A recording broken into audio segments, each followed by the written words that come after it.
terima kasih atas kesempatan yang diberikan oleh pengamat kepada kami. Saya sendiri adalah coach. Baiklah, kami akan mulai. Assalamualaikum. Waalaikumsalam. Bagaimana perasaan kamu hari ini? Kelihatannya kamu tidak nyaman ya? Iya Bu, saya memang merasa tidak nyaman. Baiklah, hari ini kita akan diskusi kecil, tapi mungkin waktunya agak lama. Apakah kamu punya waktu? Iya Bu, bisa. Kira-kira apa yang membuat kamu merasa tidak nyaman? Begini Bu, yang mengganggu pikiran saya tidak bisa bekerja sama dengan teman-teman Bu. Oh ya. Kalau dalam pembelajaran, kamu suka yang pembelajaran itu yang penyelesaian lembar kerjanya dengan kerjasama atau yang dikerja secara individu? Kalau saya lebih suka bekerja secara individu Bu. Kenapa kamu lebih suka kerja individu daripada kerjasama? Saya merasa lebih nyaman kalau bekerja secara individu karena saya bisa mengungkapkan pendapat tanpa ada gangguan orang lain Bu. Oh iya. Iya, karena Ibu lihat dalam pembelajaran itu, kalau melalui kerja kelompok, di mana kamu harus bekerja sama dengan teman-temanmu, sepertinya kamu tidak bersemangat. Dan lebih sering kamu tidak mau bergabung dengan teman-temanmu. Kenapa ya seperti itu? Iya Bu, saya merasa tidak cocok dan tidak nyaman kalau bekerja sama dengan teman-teman. Jadi apa yang bisa Ibu bantu dan apa yang kamu harapkan dalam diskusi ini? Saya mau solusi agar saya bisa merasa nyaman ketika bersama dengan teman-teman. Kira-kira dengan ketidaknyamanan itu, apa yang menjadi masalah dari diri kamu? Atau apakah kendala-kendala yang kamu hadapi pada saat bekerja kelompok itu? Saya hanya mau tahu Bu, apa yang menyebabkan saya merasa tidak nyaman kalau bekerja sama dengan teman-teman. Kalau begitu, kalau boleh sekarang kamu menceritakan apa yang kamu rasakan di saat itu pada saat ada kegiatan harus bekerja sama dengan teman-teman kamu. Saat ini saya merasa lebih nyaman jika bekerja sendiri dan sangat puas dengan hasil kerja saya itu Bu. Iya betul sih, kalau hasil kerja individu, hasil kerja kamu memang lebih bagus. Nah, kira-kira apa lagi yang membuat kamu tidak merasa nyaman pada saat kamu harus bekerja sama dengan teman-temanmu? Coba kamu ceritakan lebih detail lagi. Saya merasa tidak fokus dan tidak bisa mengungkapkan pendapat saya. Saya selalu merasa ragu dan merasa nyaman ketika saya bekerja sendiri. Iya betul. Menurut kamu, kira-kira apa manfaat dari kerja kelompok itu atau dengan kerjasama itu kira-kira apa manfaatnya? Menurut pemahaman kamu itu apa manfaatnya? Kalau kerja sama, maka semua akan mudah dan terasa ringan dan tidak bisa sharing dengan teman-teman. Tapi sayanya aja yang tidak merasa nyaman, Bu. Iya. Menurut kamu yang lebih banyak manfaatnya itu sesuatu yang dilaksanakan atau dilakukan secara bekerja sama atau pekerjaan yang dilakukan secara individu atau sendiri-sendiri? Kalau menurut saya kerjasama yang lebih banyak manfaatnya, Bu. Apakah masih ada yang lain yang kamu rasakan pada saat kegiatan bekerja sama itu dengan teman-teman? Iya, Bu, saya sih merasa kurang percaya diri. Kenapa kamu sampai bisa berpikir bahwa kamu itu tidak percaya diri jika berkumpul dengan teman-temanmu? Karena ketika saya mengungkapkan pendapat saya itu banyak yang melihat saya dan kadang rasa percaya diri saya itu hilang seperti itu, Bu. Iya. Dan takut juga melakukan kesalahan. Ya.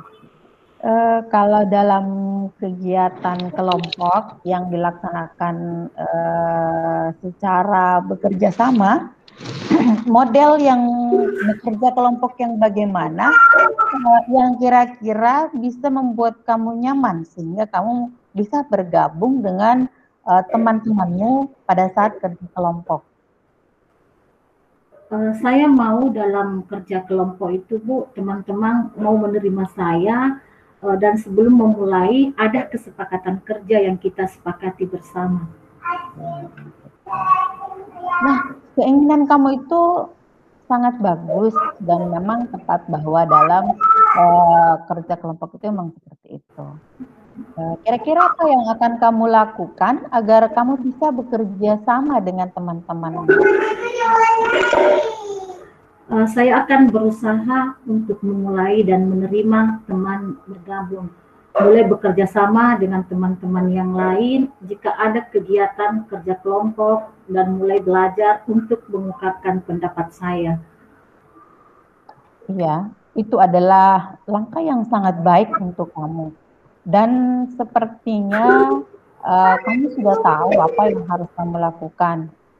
Kalau boleh Ibu sampulkan, begini, kamu itu tidak percaya diri jika akan bekerja sama dengan teman-temanmu, sehingga pada saat kerja kelompok itu kamu tidak fokus dan ragu untuk mengemukakan pendapat. Iya, Bu, saya memang tidak percaya diri sehingga saya ragu untuk mengungkapkan pendapat saya.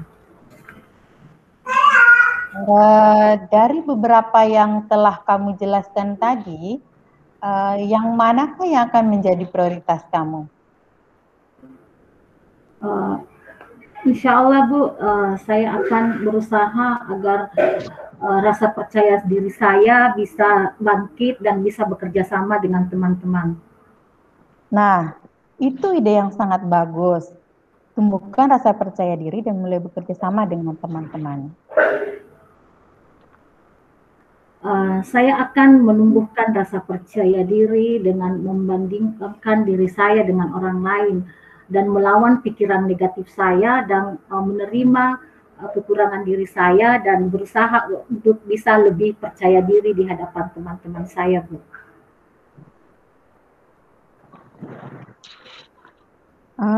Komitmen apa yang akan kamu buat agar semua rencana-rencana itu dapat berhasil semua? Semua keinginan-keinginan kamu itu dapat berhasil. Kira-kira komitmen apa yang akan kamu buat? Ada, Bu, insya Allah saya akan meminta bantuan ibu guru dan teman-teman yang lain dan ini akan saya lakukan secara bertahap karena saya paham bahwa untuk menumbuhkan rasa percaya diri itu tidak mudah, tetapi saya yakin dengan bantuan ibu guru dan teman-teman, insya Allah rasa percaya diri saya bisa akan bangkit. Seperti itu, Bu. Maaf, sebelum itu, apakah ada orang lain yang bisa membantumu untuk menjalankan komitmen itu? Iya, ada, Bu. Ibu Apakah dari guru dengan teman-teman, iya, ada, Ya. Bu. Ibu guru dengan teman-teman yang siap membantu saya untuk membangkitkan rasa percaya diri saya untuk bisa berbicara di depan teman-teman yang lain, Bu. Nah, itu ide yang baik sekali. Insya Allah kamu bisa melakukannya, terus berusaha dan pantang menyerah. Sukses selalu, Ibu Guru akan selalu mendoakannya. Terima kasih, Bu, atas sarannya dan Terima kasih. selesai. Lanjut Pak Ahmad. Ya, waktu suara saya terdengar, Bu? Iya. Suara saya terdengar? Didengar, Pak. Ya, ya itulah tadi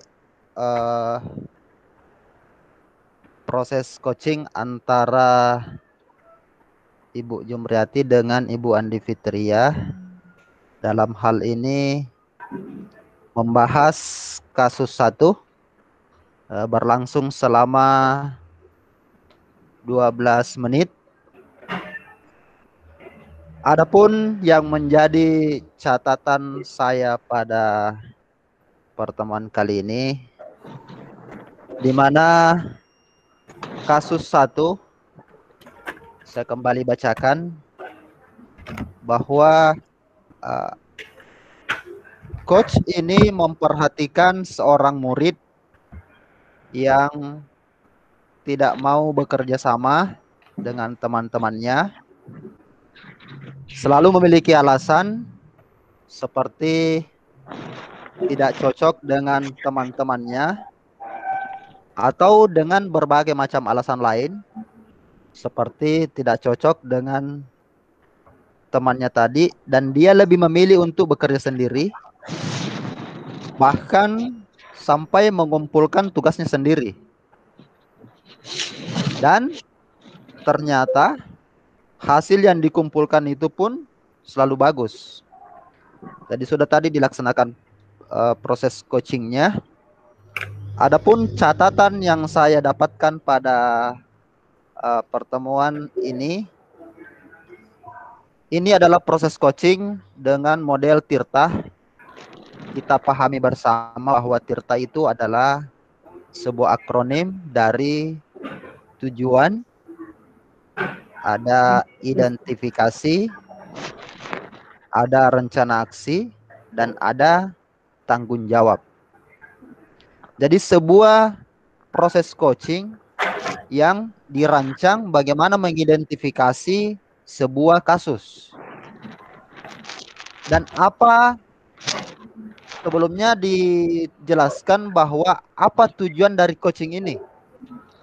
Jadi dari coach tadi sudah menjelaskan tujuan dari coaching ini, lanjut mengidentifikasi masalahnya dan menanyakan rencana-rencana aksi yang akan dilakukan sampai pada tanggung jawab, di mana tanggung jawab ini ada komitmen di dalamnya yang mesti dijaga. Si coach ini bagaimana menjalankan aksi yang telah direncanakan supaya tetap berlanjut untuk menyelesaikan masalah atau kasus yang dialaminya.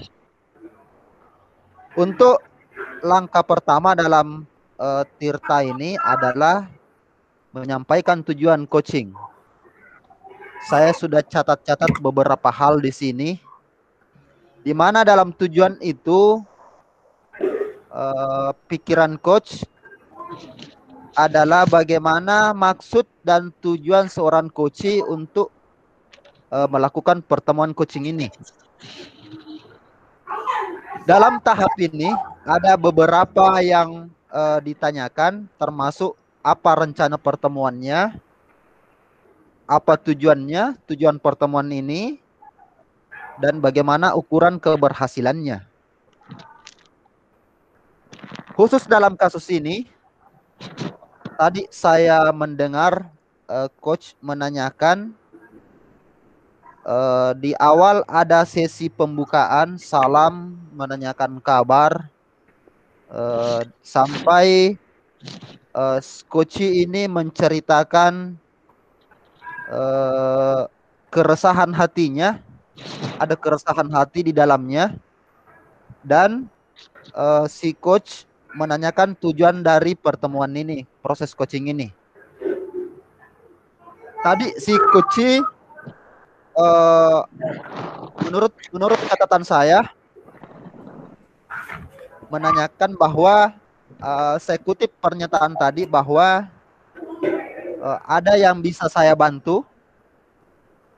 Apa yang Ibu harapkan, apa yang Ananda harapkan dari diskusi ini?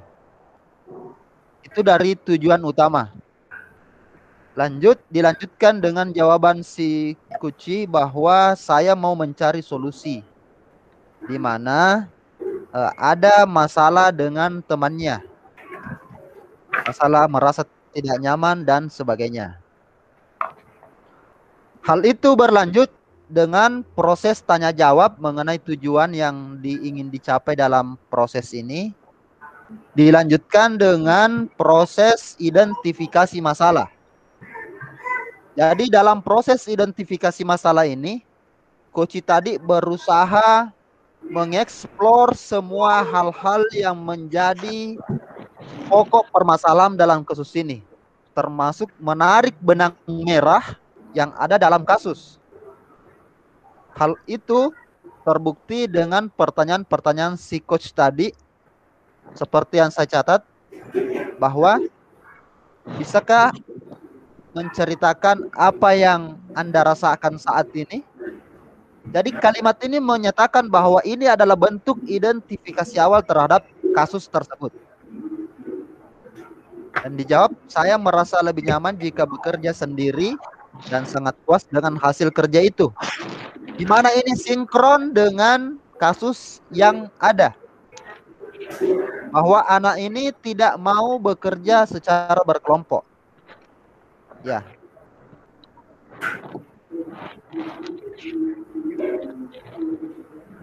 Jika kamu lebih nyaman bekerja sendiri, apa yang membuat kamu merasa tidak nyaman ketika dalam sebuah diskusi kelompok?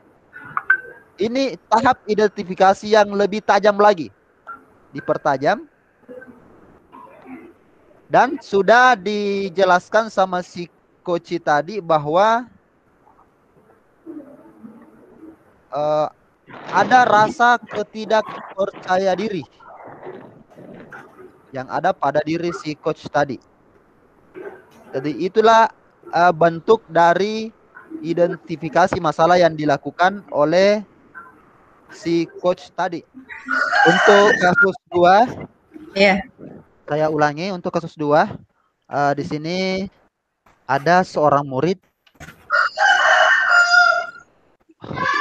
yang bercerita jika dia merasa diperlakukan tidak adil oleh seseorang guru. Guru tersebut membuka les privat dan sebagian besar murid di kelas mengikuti les privat tersebut, kecuali murid tersebut. Murid tersebut merasa tidak nyaman ketika guru sering menyindir murid yang tidak mau ikut les privatnya. Bahkan, murid tersebut juga merasa bahwa nilai yang diberikan pun tidak adil. Para murid yang mengikuti les guru tersebut mendapatkan nilai yang lebih baik dari murid tersebut. Bagaimana cara Anda menanggapi hal ini? Jadi saya persilakan kepada Coach dan Coach, silahkan diterangkan. Iya, terima kasih atas kesempatan yang kedua kalinya sebagai Coach pada kasus 2. Bagaimana Ibu Wandi Fitria, sudah siap? Iya, siap. Assalamualaikum. Waalaikumsalam, Bu. Sepertinya kamu kurang bersemangat ya. Apa yang menjadikan kamu kurang bersemangat pada hari ini? Iya, Bu, saya sedang memikirkan sesuatu, ada yang mengganggu pikiran saya. Ya, kira-kira apa yang menjadi beban pikiran kamu? Gini, Bu, saya bingung. Saya ingin menemukan jalan keluar dari keresahan saya ini. Ya, baiklah. Hari ini kita akan diskusi kecil, tapi mungkin waktunya agak lama ya. Apakah kamu punya waktu, bersedia? Bersedia, Bu. Oh iya. Mic-nya ya, betul. Kira-kira apakah kamu bisa menceritakan apa yang menjadi keresahan sehingga hari ini kamu tidak merasa nyaman? Begini, Bu, saya merasa diperlakukan tidak adil. sama wali kelas saya karena pemberian nilai saya berbeda dengan nilai teman saya dan saya merasa sering disindir di dalam kelas, Bu. Dalam pembelajaran itu, kira-kira apa yang menjadi kelebihan kamu dalam pembelajaran itu? Kamu kan tidak mengikuti les privat itu. Kira-kira apa yang menjadi kelebihan kamu? Begini, Bu, biasanya kalau dikasih tugas-tugas saya mengerjakannya, dikasih kegiatan-kegiatan selain itu saya juga melakukannya. Hanya saja ada les privat yang dilaksanakan, saya tidak ikuti, Bu. Apakah teman-teman yang lain itu mengikuti semua les privat itu? Iya ikut, Bu, cuma ia saja yang tidak ikut les privat. Mengapa bisa kamu berpikir bahwa ibu guru itu memperlakukan kamu secara tidak adil karena tidak mengikuti les privat yang diberikan oleh ibu guru? Karena dari berimbas juga ke nilai saya, Bu, juga kadangkala ibu itu melakukan sindiran kecil. Saya ya, mungkin aja yang merasa atau bagaimana ada sindiran-sindiran yang tertuju kepada saya, mungkin karena saya tidak mengikuti les privat yang diadakan. Oh iya. Apakah teman yang mengikuti les privat itu memang mempunyai kelebihan yang berbeda dengan kelebihan yang kamu punya? Artinya apakah dari segi nilai, apakah nilai mereka memang lebih daripada nilai yang kamu peroleh karena tidak mengikuti les privat itu? Iya, Bu, mereka yang ikut les privat rata-rata nilainya tinggi. Oh iya. Kalau boleh, kamu bisa menceritakan memang apa yang menjadi penyebab sehingga kamu tidak mengikuti les privat itu? Begini, Bu, saya kan berasal dari keluarga yang tidak mampu. Sementara dalam mengikuti les privat itu harus mengeluarkan biaya. Jadi di sini kendala saya merasa kasihan sama orang tua saya yang sudah membesarkan saya dan harus juga lagi meminta banyak biaya untuk mengikuti les privat, Bu.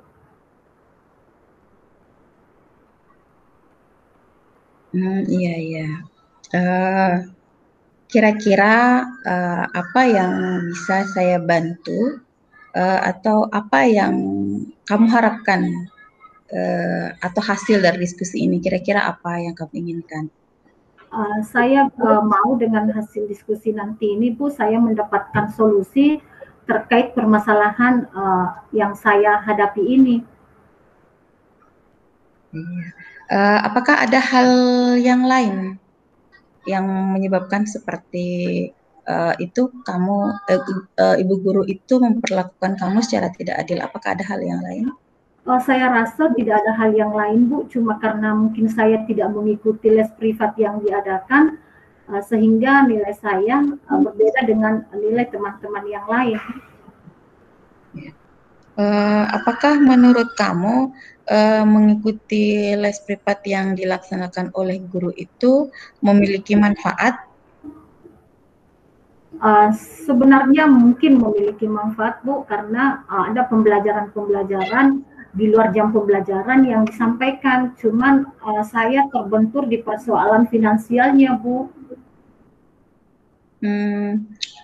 Apakah kira-kira memang tidak ada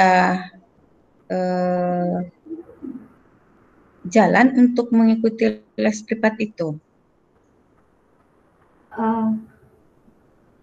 Saya tidak sanggup untuk menyampaikan hal ini ke orang tua saya, Bu. Karena saya berasal dari keluarga yang tidak mampu. Saya khawatir ketika saya menyampaikan, orang tua saya merasa terbebani dengan hal ini. Kira-kira menurut kamu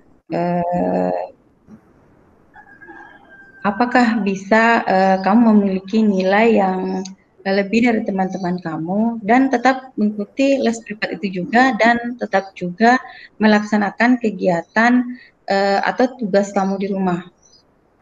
Sebenarnya bisa Bu, cuman saya aja yang mungkin merasa ini ketika menyampaikan hal itu ke orang tua.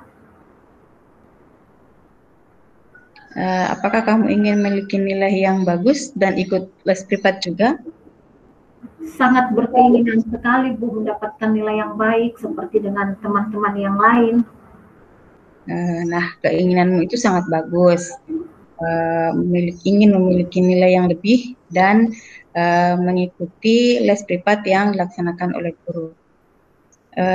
Langkah apa yang akan kamu lakukan agar kamu dapat nilai yang bagus dan tetap mengikuti les privat yang dilaksanakan oleh guru dan tetap juga melaksanakan tugas kamu di rumah? Mungkin saya akan mencoba meminta om saya untuk bisa atau tante saya yang bisa membantu saya menyampaikan ke orang tua saya, menjelaskan bahwa ketika saya mengikuti les privat maka nilai saya yang tadinya jelek mungkin bisa lebih baik. Kira-kira rencana bisa kamu ceritakan rencana-rencana apa atau langkah-langkah apa yang akan kamu lakukan? Ya, insya Allah rencananya saya akan ketemu om saya hari ini juga dan menyampaikan bahwa saya mau ditemani untuk menyampaikan persoalan ini ke orang tua saya karena ini memerlukan biaya, jadi saya butuh bantuan om saya untuk membantu menyampaikan.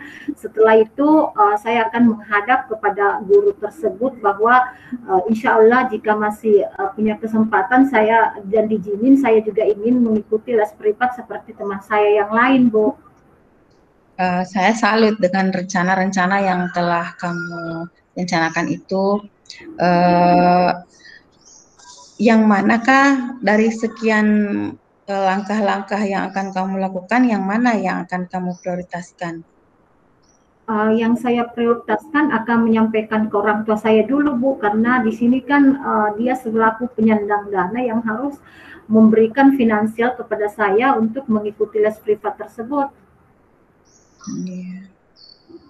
Komitmen kamu agar rencanamu dapat berhasil bagaimana? Bisa kamu ceritakan? Komitmen saya akan menyampaikan ke om saya dan meminta bantuan om saya menyampaikan ke orang tua saya bahwa dengan les privat itu bisa memperbaiki nilai saya dan kemudian akan menemui ibu guru saya bahwa saya akan mengikuti les privat seperti dengan teman-teman yang lainnya. Nah, itu ide dan komitmen yang sangat baik. Apakah ada orang lain yang kira-kira yang bisa membantu kamu dalam menjalankan komitmen-komitmen itu? Iya, saya minta bantuan sama om saya, Bu, dan untuk menyampaikan hal ini kepada orang tua saya. Iya, kamu sudah mengenali apa yang menjadi permasalahan sebenarnya, kemudian kamu sudah menyusun rencana-rencana apa yang akan kamu lakukan, dan kamu sudah mampu memprioritaskan yang mana yang lebih dahulu yang harus kamu lakukan, dan kamu sudah memiliki komitmen. Semoga apa yang akan kamu lakukan itu berjalan sesuai dengan rencana-rencana yang telah kamu persiapkan. Semoga kamu bisa menjalaninya, semoga sukses dan jangan pantang menyerah. Ibu guru akan selalu mendoakan kamu. Iya, terima kasih Bu atas masukannya. Semoga solusi ini adalah yang terbaik bagi saya nantinya, Bu. Ya, Ya, terima kasih. Itulah tadi proses coaching yang dilaksanakan dengan kasus yang kedua